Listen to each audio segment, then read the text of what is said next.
That the West understands democracy. No, that's the problem. I'm not anti-Western. I'm against the bad things that were done by the Western countries. You're not anti-Western, and yet in June '03, before you left office, you said Anglo-Saxon Europeans essentially are proponents, and I'm quoting here, proponents of war, sodomy and genocide. Which is true. You must admit. But you're not anti-Western. I'm stating the fact. This is their character. And I will continue to say so. So when you come here you sit in the Hard Talk studio in the heart of London, you regard yourself, do you, as in one of the headquarters of war, sodomy and genocide? Well, I come here, of course, expecting to be lambasted by you because that is the way you work. Well, I'm not lambasting you at all. I'm trying to tease out whether you believe it was a mistake for you to use this sort of language, because you clearly cut yourself off from any sort of meaningful dialogue with the West when you used these words. The Europeans used to call us the lazy Malays, incompetent Malays, untrustworthy Malays. We couldn't say a thing about you. So when I was in a position to say what we think about you, and I said it, and you don't like it. When you said it to us, you expect us to like it. We didn't like it, but we had no way of making our voices heard.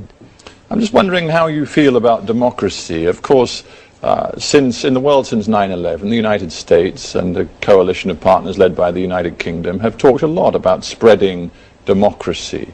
Do you believe in democracy? If you look at the history of the West, they come up with all kinds of ideologies.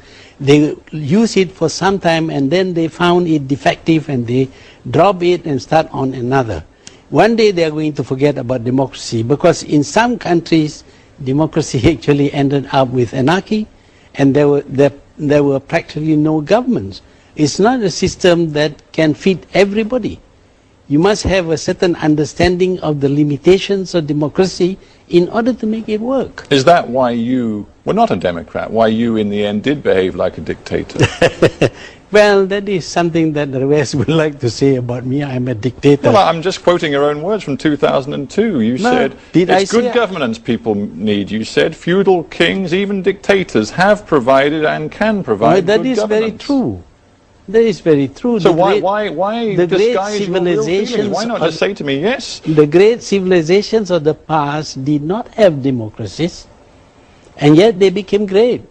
It's not necessary that the system will work for everybody. But if you have a bad leader, even the democratic system would fail.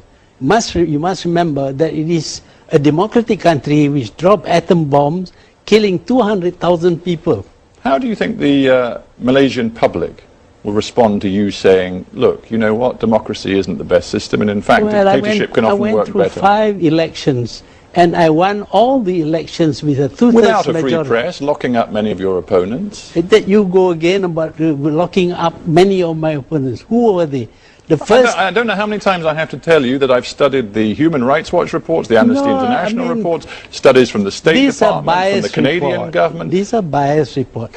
The first thing I did on becoming the Prime Minister in 1981 was to release political prisoners who were detained by my predecessors, 22 of them, including many members of the opposition. And a 1984 press law which required newspapers to get a new license every single year. Made it very easy for you to quieten them down, didn't it? No, it has always been there.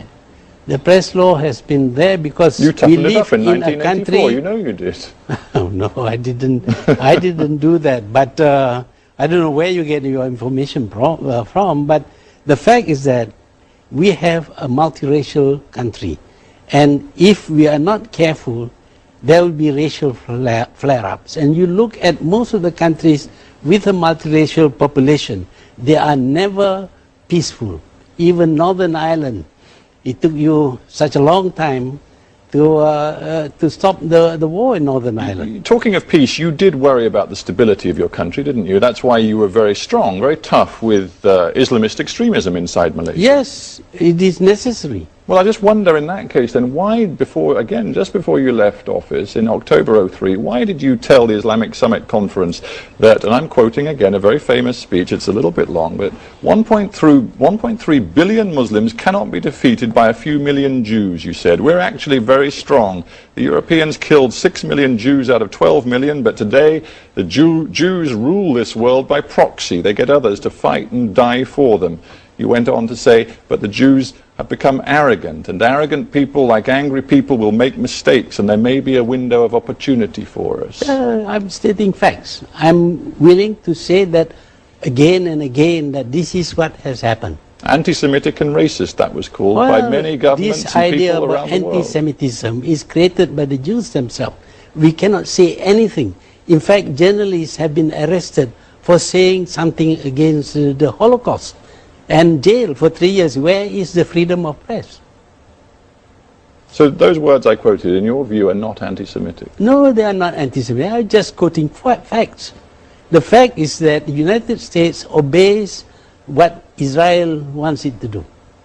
You call them facts. Let's leave that aside for a moment. I'm trying to understand your logic. Here you are, a man who says that your own country is potentially destabilized by Islamic extremism, and then you go out in an Islamic conference and you use words which could have been used by Osama bin Laden. There's no contradiction.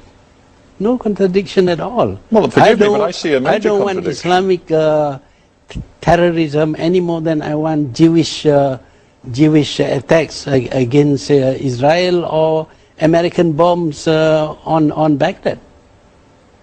It is not incompatible. Do you feel confident that people still listen to your message?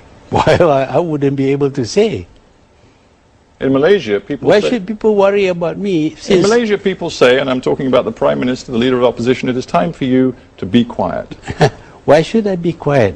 You mean to say when they are doing something that is wrong to my country, and I should not say anything? I would be irresponsible if I were to do that. Dr. Mahathir Mohamad, thank you very much for being on Hard Talk. You're welcome. Thank you very much. Perjuangan kita belum selesai kerana hanya yang cekal dan tabah dapat membina berliku tanda